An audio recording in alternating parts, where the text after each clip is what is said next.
Olá, boa tarde. Sexta-feira que começou com muitos transtornos para moradores de Palhoça, São José e da capital. A chuva que caiu durante a noite causou alagamentos em vários pontos e até alguns deslizamentos. O volume de chuva registrado em poucas horas é mais do que o esperado para todo o mês de julho. Nossa, eu vi as imagens de Palhoça, realmente foi complicado. Tá complicado lá, né? Hoje a gente vai entrevistar uma xamã feminina, que é a Marise Dantas. Ela vai dar um workshop esse final de semana aqui em Florianópolis, vai ser bem bacana. E a gente vai falar também dos benefícios do iogurte natural na alimentação. Bacana, saúde, né? E falando em saúde, você costuma diminuir o consumo de água no inverno?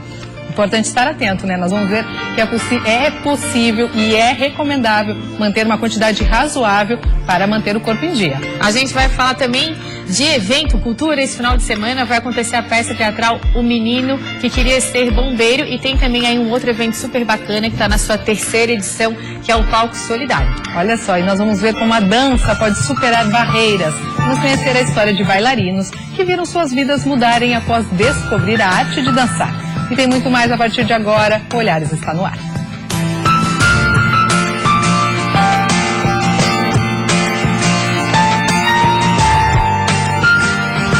A Polícia Civil do Meio Oeste do Estado, com o apoio da Polícia Militar e do PROCON, está intensificando a fiscalização em estabelecimentos comerciais. Casas noturnas e bares já foram vistoriados e agora está sendo a vez dos supermercados.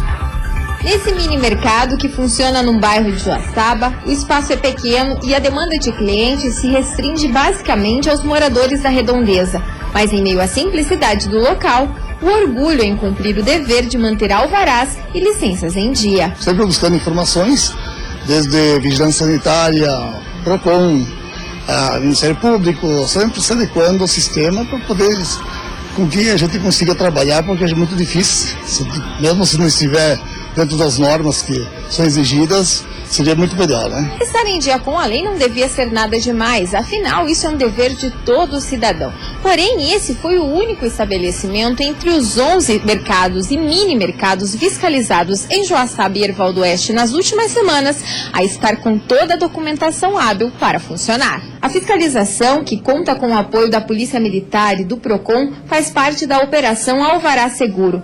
Ontem foram 2 mini-mercados e 3 supermercados vistoriados. Os policiais apreenderam alimentos impróprios para o consumo e expediram notificações de regularização. Desde que eu cheguei, eu tenho dito isso, o lugar de polícia é na rua. Então a Polícia Civil passa por essa transformação, né? Enquanto eu estiver em Joaçaba, nós vamos ter esse viés mais operacional do que até então. Então, eu tenho a previsão de estender essa operação até o mês de setembro, mas nada impede de que a gente continue essa fiscalização um pouco mais intensa até o final do ano. A operação continuará em bares, lanchonetes e postos de combustíveis dos 15 municípios que compõem a Regional de Joaçaba. O Tribunal de Contas do Estado fez uma auditoria no ensino médio das escolas públicas do Estado. A avaliação aponta a alocação insuficiente de recursos para atender o custo mínimo por aluno. De acordo com o levantamento, houve uma diferença de mais de 88 milhões de reais em relação ao valor estipulado por lei para o repasse. A avaliação foi feita no ano de 2013 e gerou 19 determinações e 16 recomendações à Secretaria Estadual de Educação. Os problemas vão desde a alocação insuficiente de recursos para atender o custo mínimo por aluno, que seria de quase R$3 mil de acordo com a lei, até a inexistência de um plano estadual de educação. Em Santa Catarina, o valor recomendado em 2012 no orçamento anual era para ser de 614 milhões. Entretanto, a lei orçamentária anual fixava apenas 602. Deste valor foi aplicado em 2012 525 milhões de reais aproximadamente, ou seja, 14% abaixo do recomendado. Conforme o diretor de Atividades Especiais do Tribunal de Contas do Estado, a Secretaria de Educação terá 30 dias para montar um plano de ação com atividades e prazos e encaminhar ao TCE. As auditorias operacionais, elas visam identificar uma deficiência da administração pública, propor a sua melhoria e acompanhar ao longo dos anos se realmente isso foi implementado. A Secretaria Estadual de Educação informou através de nota que recebeu o documento encaminhado pelo Tribunal de Contas do Estado na tarde de ontem. Uma equipe técnica já foi montada para avaliar os apontamentos e para responder o documento no prazo determinado. A secretaria diz ainda que alguns itens já estão em andamento, como o Plano Estadual de Educação, que foi encaminhado para a Assembleia Legislativa em junho. Programa Olhares aqui e a gente vai conversar com a xamã. Eu falei o seu nome de batismo, que é Marise Dantas, mas você tem um nome xamã. Sim, xamã Yatamalo. Yatamalo, e o que significa? Então, Yatamalo é o meu nome que eu recebi do pajé Sapaim Camaiurá, do Alto Xingu. E Yatamalo significa uma curandeira da nação Camaiurá. Olha que bonito! Ela já estudou com vários xamãs brasileiros e estrangeiros, está aqui em Florianópolis para dar um workshop esse final de semana. É um prazer enorme recebê-la aqui. Você que é de João Pessoa? Isso. Que delícia ver especialmente para esse workshop para cá. Então, nós vamos fazer um trabalho que é uma iniciação xamânica. Esse trabalho para nós urbanos, né, só que vai ser numa chácara, é o início, né? Assim, uma situação de você ter um autoconhecimento e autocura dentro dessa tradição dos povos indígenas. E mais para trás, né? Dos xamãs, que são os primeiros curandeiros da Mãe Terra. Só um minutinho, o microfone, agora sim, agora vai pegar. Então, nós vamos fazer um workshop aí numa chácara e eu espero que as pessoas possam usufruir, participar dessa minha vinda aqui. É um trabalho de autoconhecimento, autocura, e eu acho que vai ser bem bonito na Mãe Natureza. É um final de semana, né? Isso. Sábado e domingo. Eu gostaria que você explicasse um pouquinho mais o que você faz. A gente está vendo imagens de você. Olha que bonito. Ok. Legal. Bacana. E que trabalhos que você realiza nesse workshop? Praticamente uma internação, né? A pessoa fica sábado e domingo se trabalhando. Isso, os 2 dias. É um trabalho mesmo interno, né? Nessa iniciação, o trabalho é acompanhado com um tambor. Aqui tem um tambor xamânico. São viagens que chamamos de viagens internas, né? Você vai reconhecer o seu animal de poder, que é o seu espírito guardião, que dá força e energia para você estar animado na vida. É muito interessante. O animal de cura é o curandeiro, é o curador. E você recebe os seus instrumentos internos. O seu mestre interno também vai dar um nome xamânico para você. E todo o trabalho que nós vamos fazer durante o sábado, que é um reconhecimento dessas forças ancestrais, no domingo já vamos pôr em prática. Então as pessoas já vão praticar como curar outra pessoa. Primeiro a si mesma e depois o outro. Nossa. É um trabalho com muitas práticas, com dança, com fogueira, ritual do fogo, ritual das águas. É bem dinâmico, na verdade. Você também é psicóloga. Sim. Né? Trabalha lá em João Pessoa como psicóloga? Isso, eu sou psicóloga junguiana. E em João Pessoa, há 17 anos, eu tenho um trabalho chamado Tava da Águia. Na verdade, nasceu em Brasília, esse espaço. É um espaço sagrado de cura. E atendo como xamã e como psicóloga também. Você já fez várias viagens, né, pelo mundo, estudando xamanismo. Como é que foi essa experiência? Já teve contato com vários xamãs, né? Então, o xamã que me iniciou aqui no Brasil é esse grande xamã Pajé Sapaim Camaiurá. As pessoas podem acessar na internet Sapaim, Pajé Sapaim Camaiurá, saber quem é ele. É um homem de muita luz, de muita força. Mas eu tive ensinamentos vários, né, aprendizagem com vários xamãs. A Carminha Levi é a criadora da Pajé, a primeira escola de neo-xamanismo do Brasil, é psicóloga indiana também. Você faz parte dessa escola também, não faz? Faço parte dessa escola. Então são vários xamãs e as viagens que eu fiz por aí, Equador, mais latino-americanas, mas também Estados Unidos.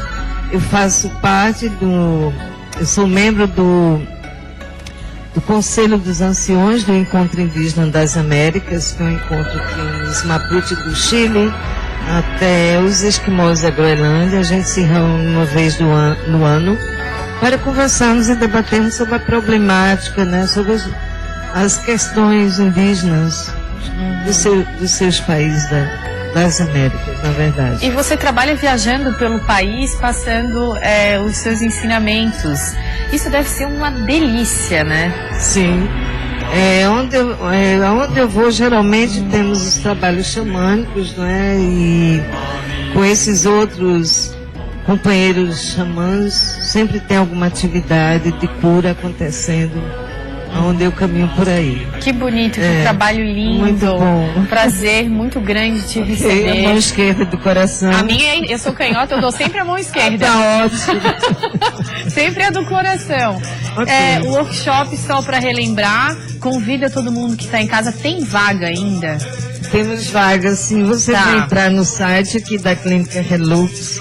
O site da Clínica Reluz, gente, é www.clinicareluz, com 2 L's, tá? .com.br. Lá você se informa para fazer esse workshop, que é sábado e domingo em Águas Mornas. Isso. Que delícia, a pessoa fica o dia inteiro lá, se trabalhando, aprendendo a trabalhar com o outro. Muito bem.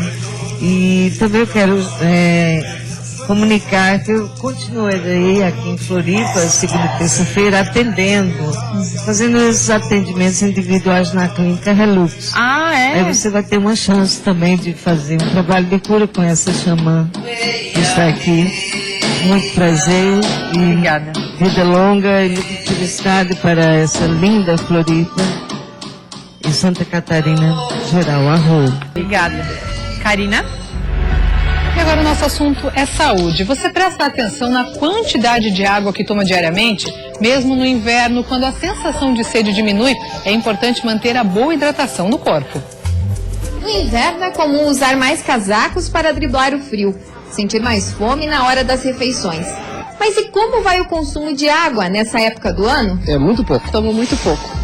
Eu preciso cuidar mais. Tem que tomar mais, muito mais. Questão de saúde mesmo. Segundo essa nutricionista, assim como no verão, o indicado é de 1 a 2 litros de água diariamente. O que vai estar auxiliando para a questão da pele, para o funcionamento do intestino. Então, às vezes, não adianta só você aumentar fibras e não estar fazendo a ingestão de líquido adequada, né? Então, assim, e até para melhorar a questão do organismo de um modo geral, né? Para melhorar a absorção das vitaminas, os nutrientes, né? Então, é importante que você faça essa ingestão independente de verão ou inverno. Outro fator que reforça a importância do consumo de líquido no inverno é a baixa umidade do ar. O ar seco resseca as vias respiratórias, agravando estados gripais e alérgicos, o que pode ser amenizado com a ingestão de água. No entanto, há quem ache que a água não é tão saborosa no frio quanto no verão. Nesse caso, não há desculpa. Basta seguir algumas dicas da nutricionista. A questão que a gente até gosta de dizer é a questão da água aromatizada. Então, ele está incluindo, assim, para dar um saborzinho na água, né? Rodela de limão, de laranja, às vezes está colocando morango, kiwi, o próprio abacaxi, o gengibre, né? Canela, cravo que dá para você estar colocando. E daí dá aquele saborzinho na água, você não deixa de estar tomando líquido, né? E aí não fica aquele gosto de água mesmo, né? Que às vezes as pessoas não sentem tanta vontade de estar tomando. Ok, agora a gente vai falar de alimentação saudável. Os iogurtes estão cada vez mais se incorporando nas dietas de quem procura uma alimentação boa, né, gente? A gente vai falar dos iogurtes gregos, sem lactose, sem glúten, mas sem perder o sabor, né, Fabiano? E sem açúcar. E sem açúcar também? Sem açúcar. Ah, meu Deus, tudo bom? Fabiano Odebrecht, como vai? Tudo bem. Você é empresário, trabalha com iogurtes. E a gente vem cada vez mais querendo se alimentar de uma forma saudável, ainda bem. E o iogurte realmente entra nessa dieta. Ele foi desenvolvido pela minha esposa, que é nutricionista, pela falta que ela tinha de indicar um produto saudável. Então a gente começou a fazer todo um estudo do que colocar num iogurte para que ele fosse quase perfeito, né? Então a gente está buscando a perfeição. Então a gente utiliza principalmente os probióticos, que é aquela velha cultura de fazer o iogurte que a gente fazia em casa. Então a gente faz para uma fermentação lenta. Temos todas as culturas lácticas, né? Inclusive o casei, que é conhecido. A gente adicionou fibra.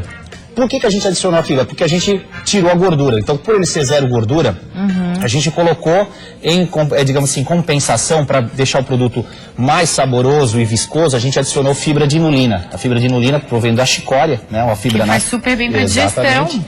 E a gente botou fruta de verdade. O Brasil é o país das frutas e a gente só utilizava corantes artificiais e edulcorantes saborizantes. Não dá para entender, né, Fabiano? Não dá para entender. E no caso do mirtilo, você encontra no fundo do pote, lógico que às vezes no processo de industrialização ele acaba se quebrando, mas na indústria ele é envasado no nosso preparado inteiro. Então ele tem pedaço de fruta de verdade. Ah, eu vou experimentar. Olha que legal, gente. Já achei super bacana essa ideia aqui. Que quando você... Ó, já sujei aqui. Aqui, ó. Deixa eu mostrar pra quem tá em casa. Quando você abre o pote, já vem a colher. Isso. Aqui dentro, super prático. E é só... Adorei. E é só quebrar. Quebrar a colher. Quebrei a minha. Tá, ok. Vou experimentar o de mirtilo, então. Que é... Esse não precisa nem de corante. Os nossos corantes são naturais. Aqui a gente consegue perceber a cor da fruta que realmente Exatamente. Ó, e natural, gente. A fruta tá aqui. E a gente utilizou para adoçar o iogurte, porque o iogurte sem o adoçante, sem o açúcar ou sem adoçante, ele fica muito pesado. Nós brasileiros temos um paladar muito adocicado, por quê?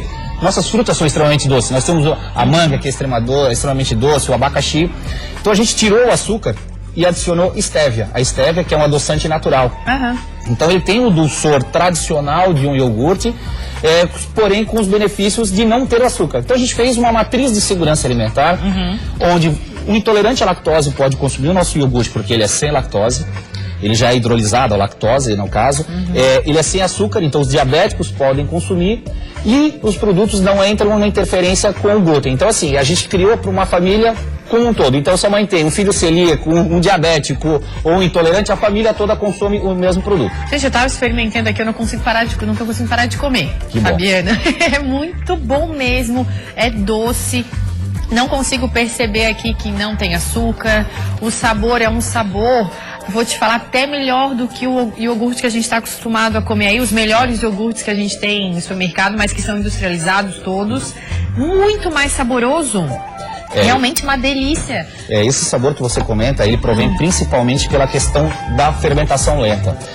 Numa escala industrial, se você aumenta a temperatura da fermentação para 44 graus, você consegue fazer o iogurte em 4 horas. A gente utiliza uma temperatura menor e leva 12 horas. Então isso dá esse flavor, esse cheiro, esse sabor diferente. Gente, qual que sai mais? Tem? O mirtilo é a prata da casa. Digamos assim, um que é um xodó nosso é o de limão, porque inclusive ele tem clorofila. Olha! Como forma tonalizante. Então todos os corantes são naturais. O amarelo, que é o abacaxi, porque sua fruta ela tem uma cor fraca e ela não fica bonita no ponto de venda. Gente, delícia. Fabiana, onde é que a gente encontra? Hoje nós estamos principalmente nas lojas de produtos naturais. Aqui em Florianópolis. Em Florianópolis. Para entrar em contato contigo, a gente passa para todo o estado? Nós pode fazer através do contato@bemlivre.com.br. Fabiano, adorei. Parabéns para você e para sua mulher. A gente está precisando de mais produtos assim, cada vez mais naturais e saudáveis. Esse é o primeiro de vários que a gente está lançando. Muito bom, adorei mesmo. Obrigado. Bacana. Karina? Agora a gente faz um rápido intervalo e na volta um bate-papo sobre o trabalho desenvolvido pelo Clube Náutico Francisco Martinelli, que completa 100 anos de história. E vamos ver que a chuva causou transtornos aos moradores da Grande Florianópolis. Os municípios da região registraram em poucas horas mais do que o esperado para todo o mês de julho. Não saia daí que Olhares volta em instantes.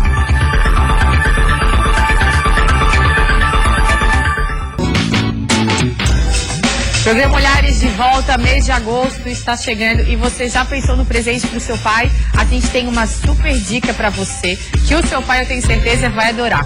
Que tal dar uma poltrona para ele poder aproveitar os bons momentos em casa com a família? E você, claro, já sabe onde encontra essa poltrona perfeita, é na Mazotti. Dá só uma olhada.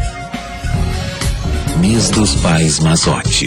O aconchego e o conforto das poltronas reclináveis. O presente que seu pai merece. Mazotti, objeto de estima. Shopping Casa e Design. Então você já sabe, o presente do seu pai está na Mazotti. Corre lá e garanta a sua poltrona. Em Florianópolis, a loja fica localizada na SC 401, no Shopping Casa e Design. Na internet, o endereço é mazotti.com.br. Anota aí também os telefones 48-3238-1795 ou 48-3238-2303. Mazotti, objeto de estima.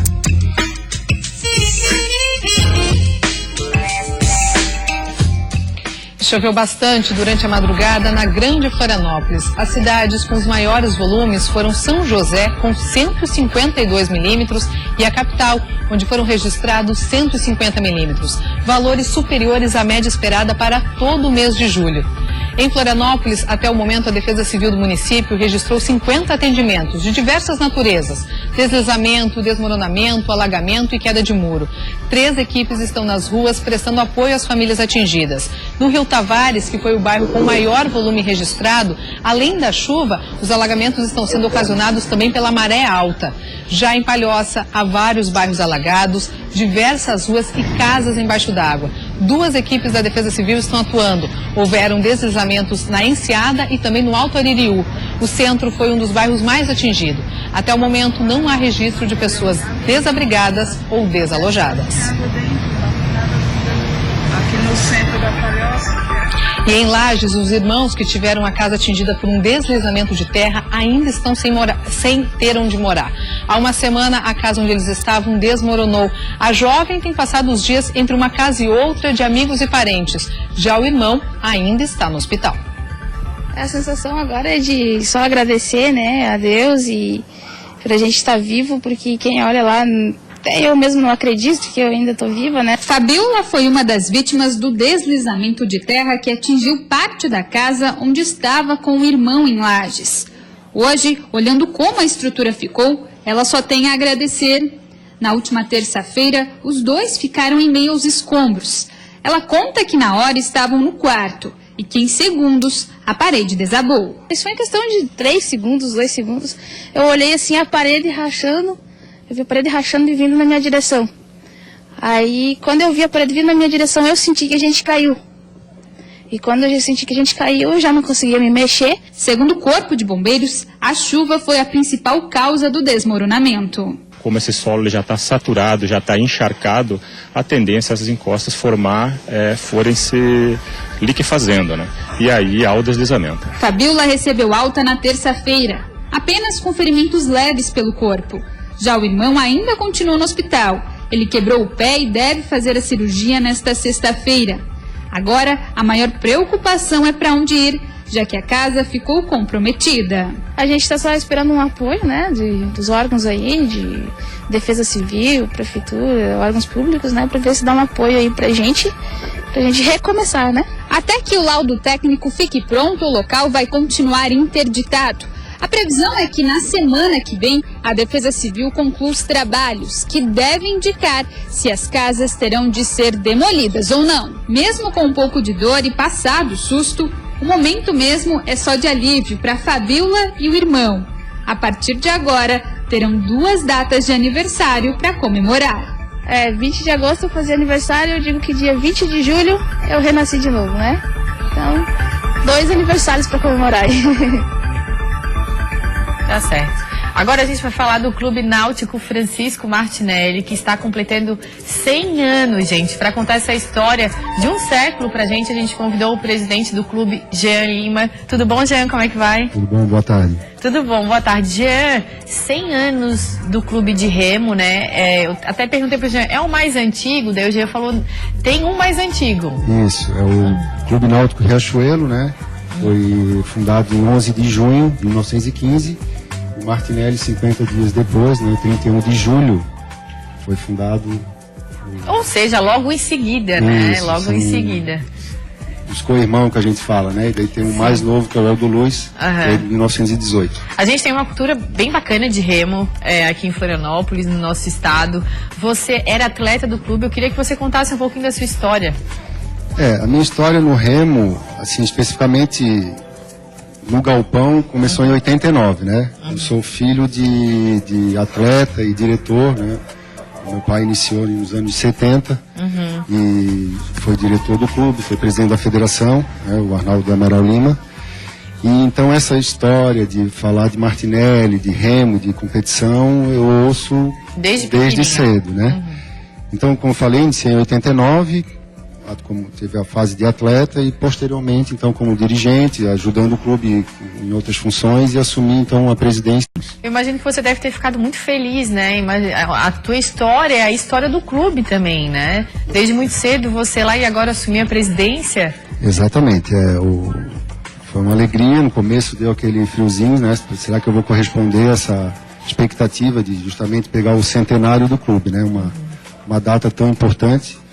que a gente se preocupa em lembrar, né, respeitar, e é um passado glorioso, né, e sempre pensando no futuro, né? Que é um esporte bem promissor e é a cultura da ilha, né? A gente não pode esquecer nunca que o remo foi o primeiro esporte que se organizou em Florianópolis. Olha que bacana. Falando em lembrança, em glórias, vocês têm e tiveram muitos atletas ao longo desses 100 anos que fizeram história também, né? Exatamente. O Martinelli, a história do Martinelli, assim, de grandes campeões, teve vários, né? Desde a sua fundação. Até hoje no clube tem lá nos quadros com o Valmor Vilela e Manuel Silveira, né, campeões sul-americanos na década de 40, 50. Depois vieram os campeões de 1970. Eu tenho orgulho do meu pai estar nesse hall aí dos campeões, né? E a partir dos anos 80, o Martinelli se tornou absoluto. Aí eu falo com todo respeito aos outros clubes, né? Claro. O América do Blumenau também, e o Riachuelo e o Aldo Luz, mas o Martinelli, em 1980 para cá, ele se tornou absoluto no estado, assim, Com orgulho, com orgulho, né? E com um bom humildade, trabalho, né? claro. E nessa fase, dos últimos 30 anos, foram vários campeões sul-americanos, participação em Olimpíadas, medalhista pan-americano, participação em campeonatos mundiais, vários atletas que integraram e hoje integram ainda a seleção brasileira, né? Eu falo hoje porque saiu a notícia agora, essa é de última hora. Olha, primeira mão aqui no Olhares.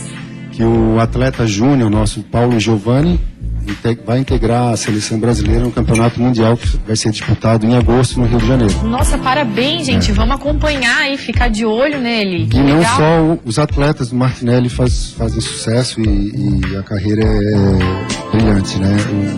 Um dos nossos técnicos também está integrando a seleção brasileira na comissão técnica da seleção brasileira de remo, né? E a gente, quando passa aqui em Florianópolis, é muito bonito de se ver, né? Quando o pessoal passa de manhã ali pela beira-mar, bem cedinho o pessoal já está treinando. Como é que funciona o treino, né? Para quem está em casa assistindo, de repente se interessa pelo esporte. Como é que funciona o treino e com quantos anos você acha adequado para começar? A gente indica a prática do remo a partir dos 12 anos, né? Já é uma faixa etária que vai respeitar as regras de segurança, né? Os treinadores sempre exigem, né, que tem que saber nadar, tem que, se acontecer alguma coisa, ficar no barco, porque o barco serve como apoio, né? Então tem que ser a partir dos 12 anos. Daí existem os barcos escola, a escolinha do Martinelli, ela não tem custo, não tem a mensalidade, né? De 12 a 18 anos. Então é um esporte que oferece essa opção de lazer para Florianópolis, claro, tendo o apoio, né, de Fundação Municipal do Esporte, que apoia o Martinelli. Vocês têm que sobreviver. Não o Martinelli, né? Eu estou falando de esporte amador, né? Então todos os clubes da capital de remo recebem apoio da Fundação, né? O Martinelli tenta buscar outros apoios e consegue, né? Água Mineral Imperatriz, BRDE teve um importante incentivo agora, além de incentivo ao esporte, a Eletrosul e BRDE, Água Mineral Imperatriz, e isso deixa o quê? O clube em condições de oferecer para a juventude uma escola sem custo, com equipamento, com técnico, muito importante, com um local para... Muito importante. Né? Bacana. Jean, para finalizar, amanhã vocês vão comemorar os 100 anos, o centenário, vocês vão fazer uma competição. Exatamente. Isso rapidinho, só para quem quiser assistir, que está em casa hoje, amanhã que é um passeio bacana. Quer convidar todo mundo aí, né, que é da cidade ou que gosta do esporte, vai ser amanhã a partir das 9 horas. Inicialmente estava marcado para ser na frente do clube, ali no Parque Náutico Walter Lang, a previsão é Vento Sul. Caso se confirme, a gente vai realizar a regata na Beira-Mar Norte, próxima ao Trapiche. Ok. Então vai das 9, previsão de 2 horas, e vamos fazer uma excelente regata, uma grande festa. Não tem dúvida, Jean, muito obrigada. Prazer por te receber aqui. Parabéns e sucesso na sua jornada daqui para frente. Gente, no próximo bloco, uma peça teatral busca despertar o interesse das crianças sobre respiração e meditação.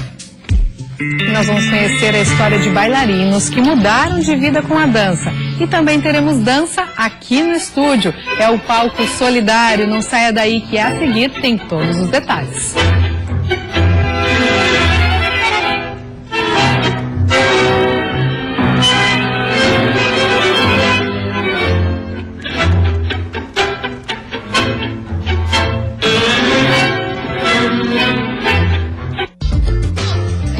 Suas manhãs de domingo com mais informação. Santa Catarina já é um polo tecnológico respeitado. Assuntos polêmicos. É a grande mentira que o Estatuto do Desarmamento melhorou a segurança pública no Brasil. Que influenciam o dia a dia dos catarinenses. Que existe mais de 50 mil poços artesianos clandestinos no oeste de Santa Catarina. Isso é algo muito preocupante. Quem é quem? Domingo, 9h30 da manhã.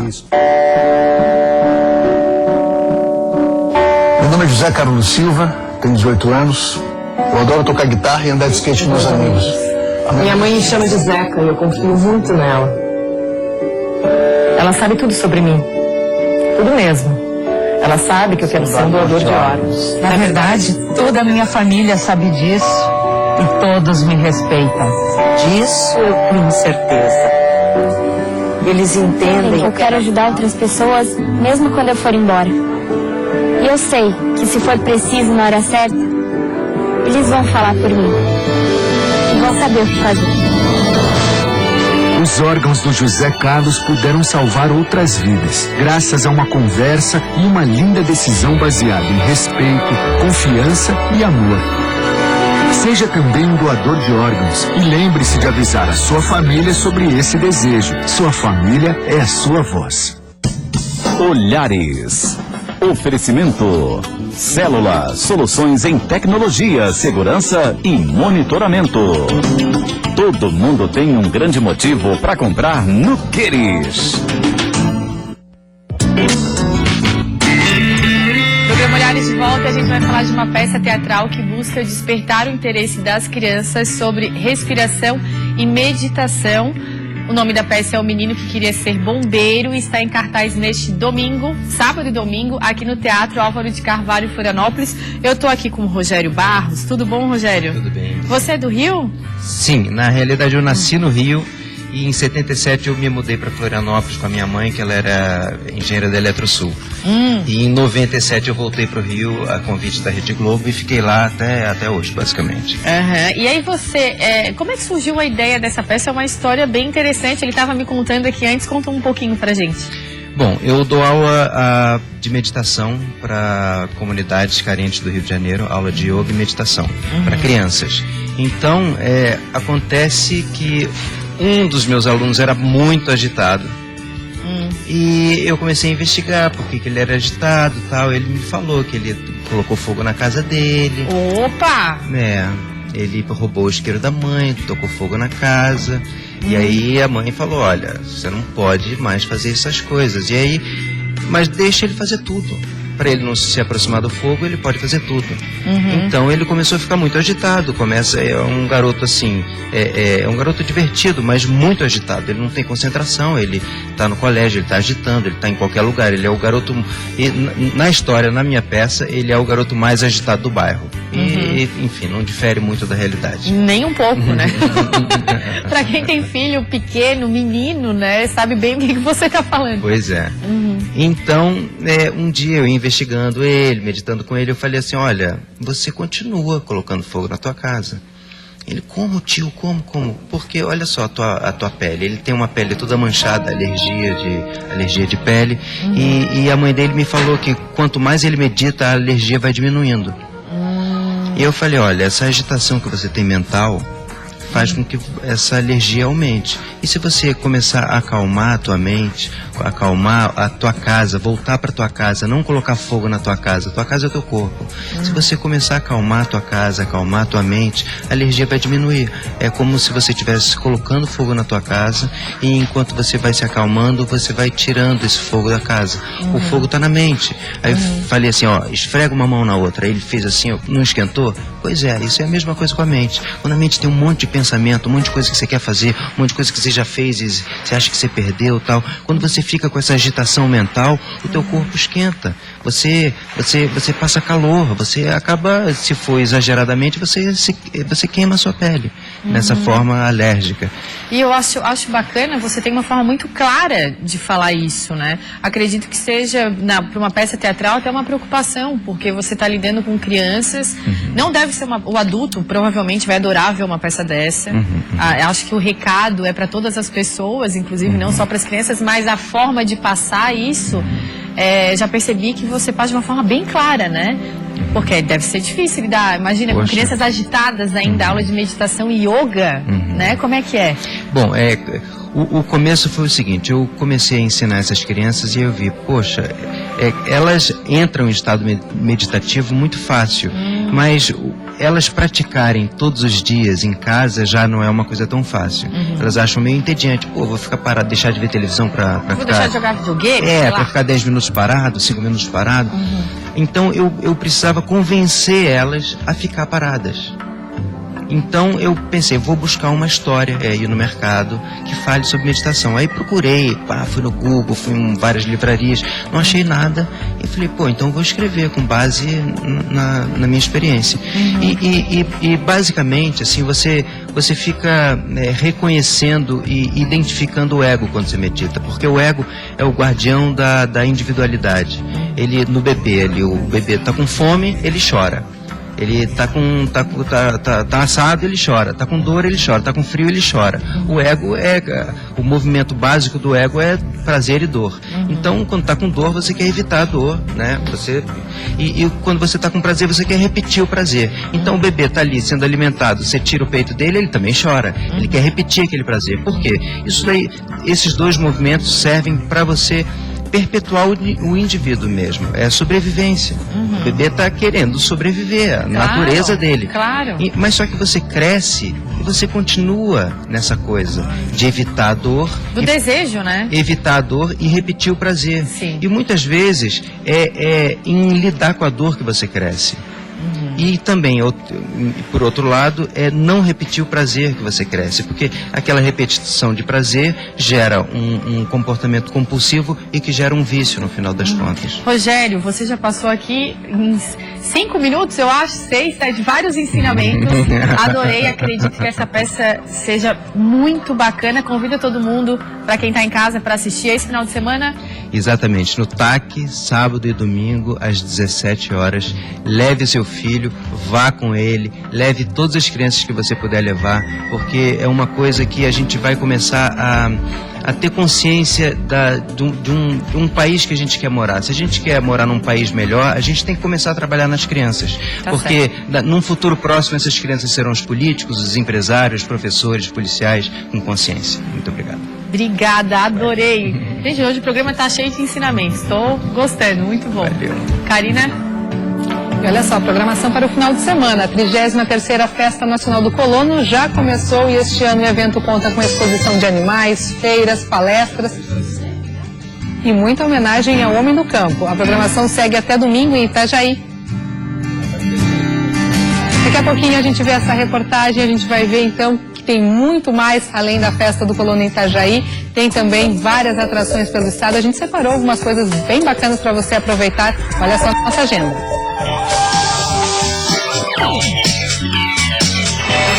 O fim de semana começa com um jeito manso de falar e de cantar de Almir Sater. O cantor que definiu seu estilo como folk brasileiro faz 2 apresentações no estado, hoje em Itajaí e amanhã em Florianópolis. Sonhei que eu entrei no quintal do vizinho e plantei uma flor. Em São José, o grupo Zoeira, que vai agitar a festa deluxe dessa sexta-feira. A banda gaúcha apresenta para o público uma boa mistura de samba com pop e rap. A abertura da festa conta ainda com atrações locais. Vou fazer acontecer, vou fazer acontecer, você vai ver, vou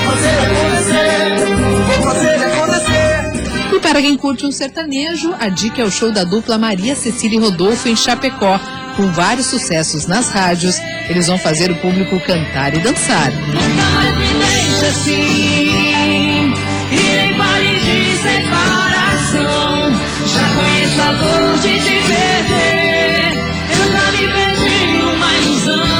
E ainda tem pagode em Florianópolis. É hora de curtir a tarde de sábado ao som da Terceiro Inverno Catarinense, colocando os fãs para balançar.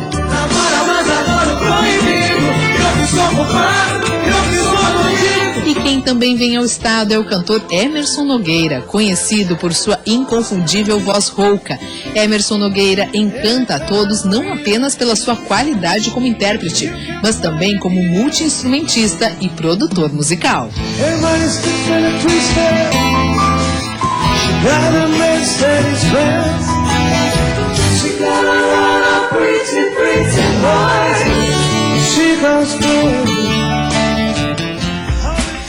Dançar, além de mexer com o corpo, transforma a vida das pessoas. Hoje a nossa equipe foi conhecer a história de 3 dançarinos que são exemplos de superação e que participam da 9ª edição do Baila Costão, que acontece em Florianópolis. O sonho de Paloma era ser dançarina. Desde pequena, ela dizia para a família que queria se mostrar para o mundo através da dança. E ela conseguiu. Hoje é um exemplo de vida e de superação. Agora tenho 7 anos, eu sou dançarina profissional, eu adoro dançar, minha vida é essa. Paloma arrasa nos passos da salsa com seu parceiro de dança, David. Os dois dançam juntos há pelo menos 5 anos. Então, a Paloma ela já ministra aula num colégio chamado Indianópolis, lá em São Paulo.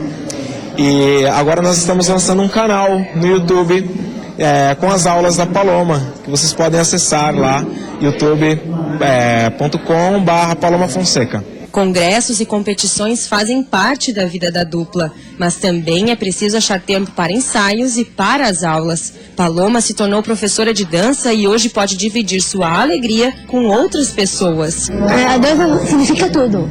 Pode dançar à vontade, porque ensina as pessoas também.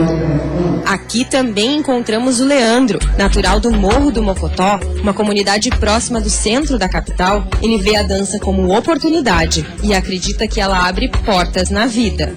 A dança ela tem esse poder de transformar as pessoas, né? Eu acho que quando a gente dança, a gente desestressa, a gente deixa se envolver pela alegria, pelo ritmo, a oportunidade de conhecer outras pessoas e a interação, a socialização com as outras pessoas. Estes 3 dançarinos são apenas alguns dos exemplos que podemos encontrar aqui no Baila Costão. O evento tem justamente o objetivo de promover a interação social e também de levar muita alegria e ritmo para a vida das pessoas que nunca dançaram e também para aquelas que já têm intimidade com a dança. É o caso de Roger. Ele é idealizador do evento, mas mantém um projeto social chamado Dance Muito Mais. Levar a dança para várias partes da população. Vamos levar para asilo, levar para pessoas, hospitais, crianças de câncer. Então a gente procura sempre estar levando um pouquinho de carinho e atenção que a dança, esse conforto que a dança traz para as pessoas. E para você que ficou com vontade de se mexer, corre que ainda dá tempo. Aqui tem lugar para todos.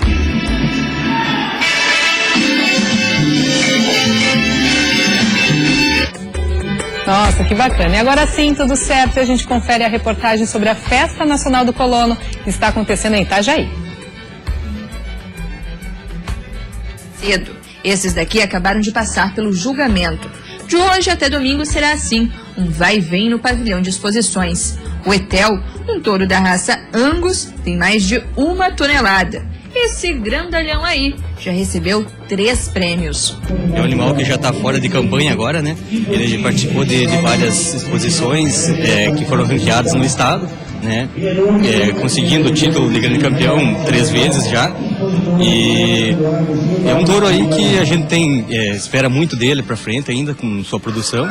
Além da exposição dos animais e do torneio de gado leiteiro, a 33ª Festa do Colono ainda reserva espaço para feiras, exposições de carros antigos e de máquinas agrícolas, festival de food truck, além, é claro, dos tradicionais espaços, como o Café Colonial. Esse ano também tem uma novidade que é a primeira exposição de equinos. Tivemos a entrega do nosso pavilhão de exposições ontem e, além disso, fizemos uma formatação também na festa, na gastronomia, uma formatação nova, até por questões sanitárias, por questões de segurança.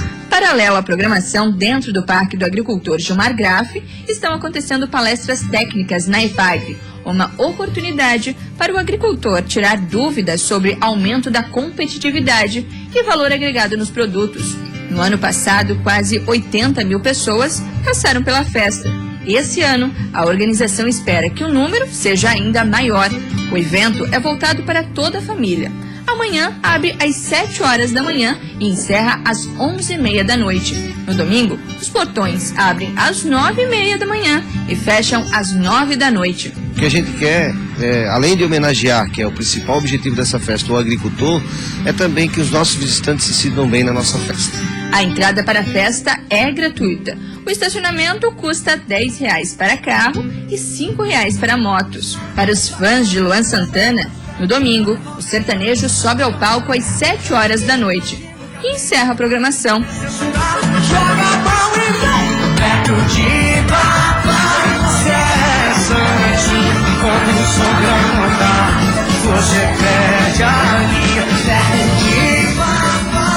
Bacana, e vem aí a terceira edição do Palco Solidário. O evento vai contar com mais de 200 artistas voluntários e irá beneficiar 3 entidades que cuidam de crianças na Grande Florianópolis, né, Tainá? Sim, a gente está aqui com o Bruno, Alexandre, Elisa. Não tem como confundir. Tudo bom, Bruno? Mais uma vez aqui com a gente para falar do Palco Solidário, esse evento que é uma maravilha, 13 e 14 de agosto? Isso mesmo, 13 e 14 de agosto, show da solidariedade, no SIC, às 20h30. O que vai ter de bom? Eu já estou vendo aqui no cartaz, Roberto, as canções que você fez para mim no dia 13. Isso, na verdade, Roberto, as canções que você fez para mim, é um espetáculo totalmente criado para o Palco Solidário. Nós chamamos vários artistas amigos, vários artistas que têm grande nome na ilha, já que tem um trabalho consolidado, para montar esse espetáculo que é todo baseado nos grandes sucessos do Roberto Carlos. Então todo mundo tem aquela música que já cantarolou, aquela música bacana do Roberto Carlos que marcou em algum momento, vai estar no espetáculo. E é um musical, isso, né? É um musical, isso sim. E tem também muita dança, né? Sim, também. E no dia 14, que é a sexta-feira, então nós temos o Festival de Dança do Palco Solidário, que é como começou o Palco Solidário. A primeira edição foi um festival de dança, então a gente manteve. Depois a gente agregou também o Dia da Música, e hoje o Palco faz um dia dedicado à música e um dia dedicado à dança. Quais são as instituições que vocês vão ajudar esse ano? A Casa Luz do Caminho, que fica nos Ingleses, é uma casa muito bacana, tem crianças de 0 a 5 anos, só que hoje a criança mais velha que eles têm tem 3 aninhos. Então é uma casa bem bacana, faz um trabalho exemplar. A Casa Laremaús, que fica no Santa Mônica, tem crianças de 6 a 12 anos. E o Caixinha de Música é um projeto de musicalização para crianças e jovens em situação de vulnerabilidade social. Bacana. A gente viu antes um pouquinho, vocês vão estar apresentando tango, isso? Estaremos, é o terceiro ano que a gente participa do Palco Solidário. A gente apresenta um trabalho diferente esse ano, a gente dançou tango ano passado, esse ano vai ser uma misturinha. Alexandre, é bom dançar com a Elisa? Muito. Ah, então vamos ver? Vamos lá. O programa Olhares termina por aqui, hoje sexta-feira. A Maria Paula volta na terça ainda, né? Então, segunda, estamos eu e a Karina aqui. Bom final de semana para vocês. Obrigada, uma ótima tarde para você, uma ótima sexta-feira, um bom final de semana e até segunda-feira.